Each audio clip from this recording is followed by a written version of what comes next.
What's up, YouTube? Hefe coming to you, Captain Awesome's Fish Room.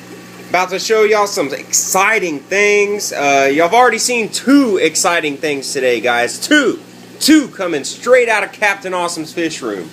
If you can't tell, I am like severely pumped right now. Actually, I'm going to show you two really cool things. Some of y'all may never have seen this. Some of y'all may. But I think it's cool, so I'm going to share it with y'all. First and foremost, I want to show y'all this. The atomic atomizer, or atomizer, sorry. You know, it's a diffusion method for CO2. You can see how small those bubbles are, guys. It's like smoke. I mean, literally like smoke entering the tank. You can see the drop checker right back there. Got 30 ppm, or yeah, is it 30? Well, yeah.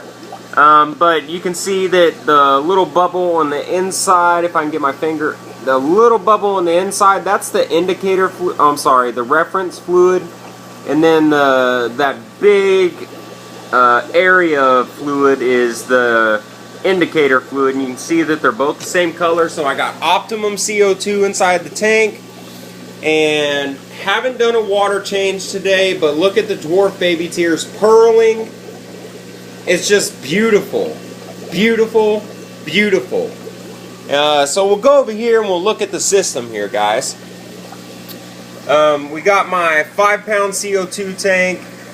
This is just a you know, kind of a wrench to undo the regulator here. You can see right there I got some Teflon tape, that way I don't lose any gas through that connection. And then we have the working pressure right here. Right there tells you how much pressure is in the tank. And then over here we have the flow pressure.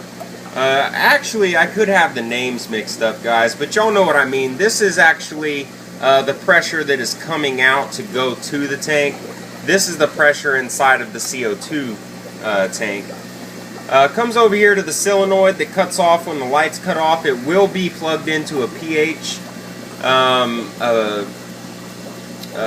pH controller. And then right here we have the bubble counter with the just basically an oil as a liquid. It's the bubble counter fluid from Greenleaf Aquatics. Right here we have the needle valve right here, so you can like fine tune it, which you don't really need to use because on the Milwaukee, this black knob right here actually gets you really close to where you want to be. I wanted my flow rate right like it is, so I did use the needle valve a little bit, and then from there it goes out of the top through the CO2 and pressure line. It's made specifically for CO2 systems, to my stainless steel check valve, then runs up into my bubble counter that's right beside the tank. And this is called a beetle counter. That's the name of this style. You can see it looks really cool with those bubbles going up that spiral like that. I mean, it's just awesome, guys. And as you can see, the bubble count on this bad boy is the same as down here. So obviously it's a good piece of material, definitely quality made, and it works. And right here you can see this is where the CO2 enters. And guys, if you get one of these glass fittings up here are really, really thick.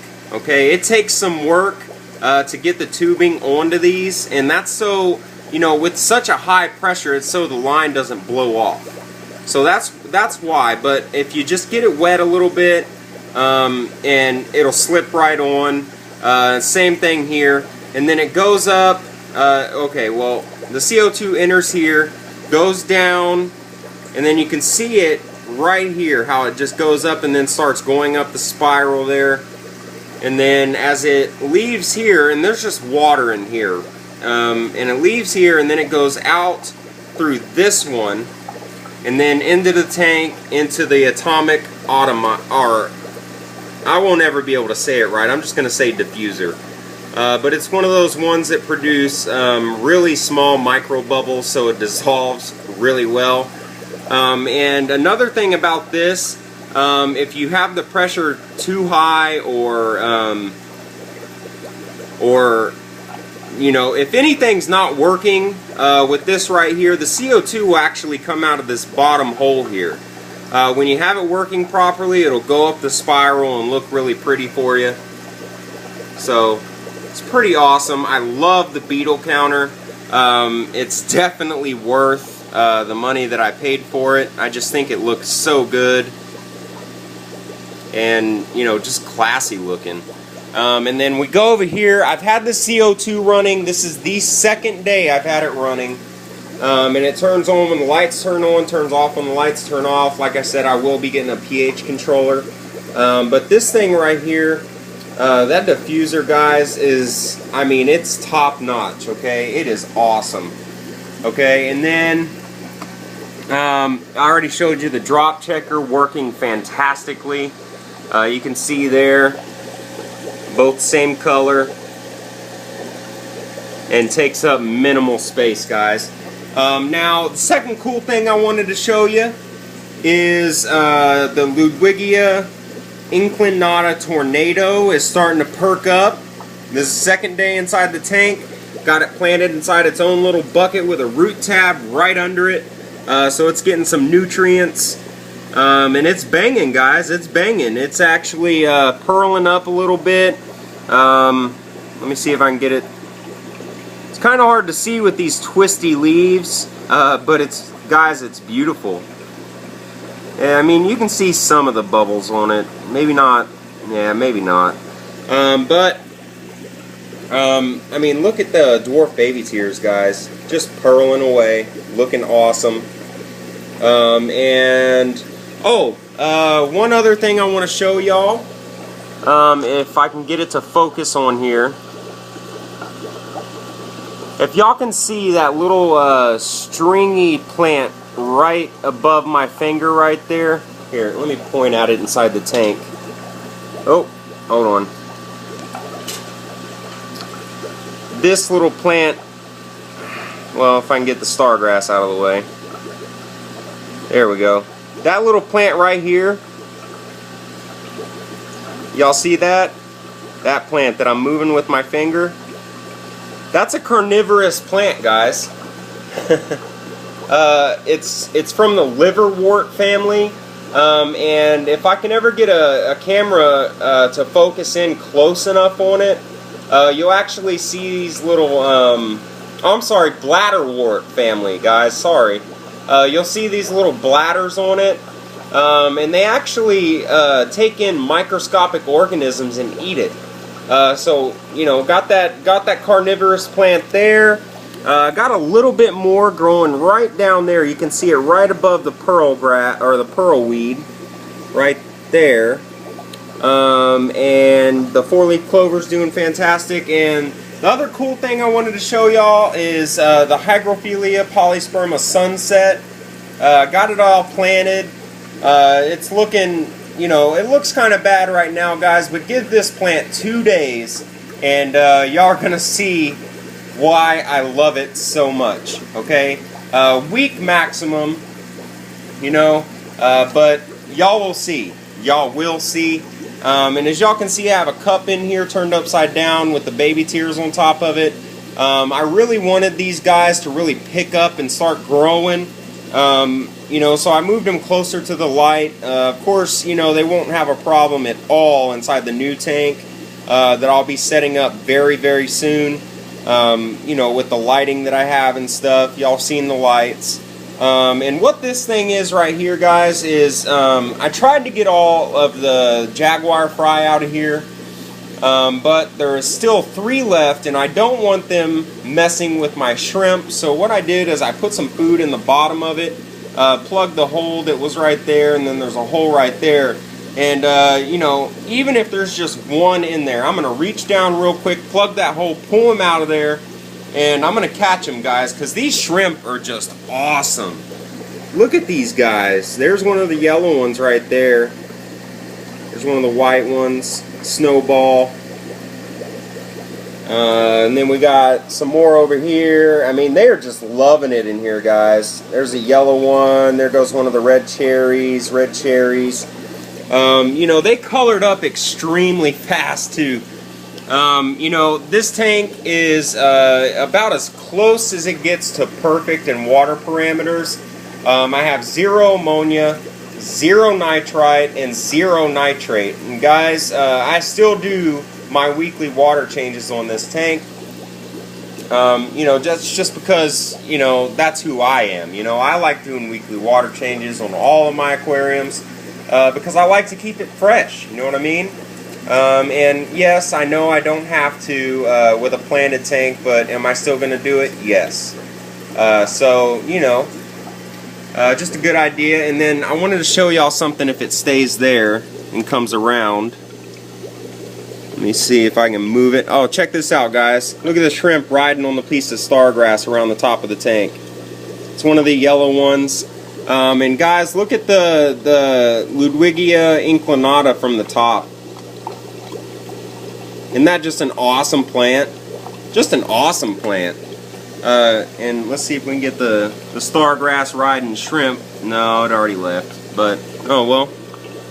There it is right there. Get it to focus, and that has kind of an orange color in it.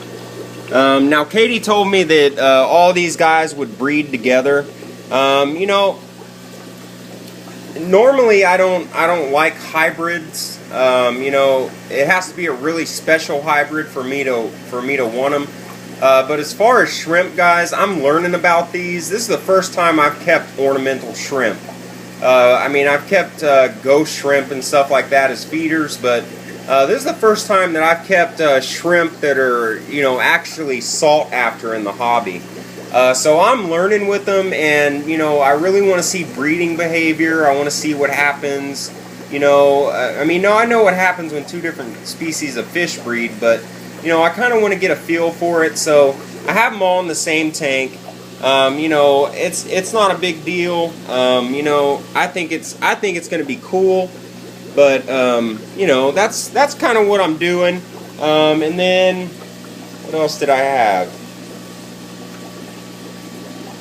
Yeah, that's it. As far as this update, I wanted to give y'all an update on the CO2. And then, you know, just let y'all check out the shrimp a little bit. We'll come over here.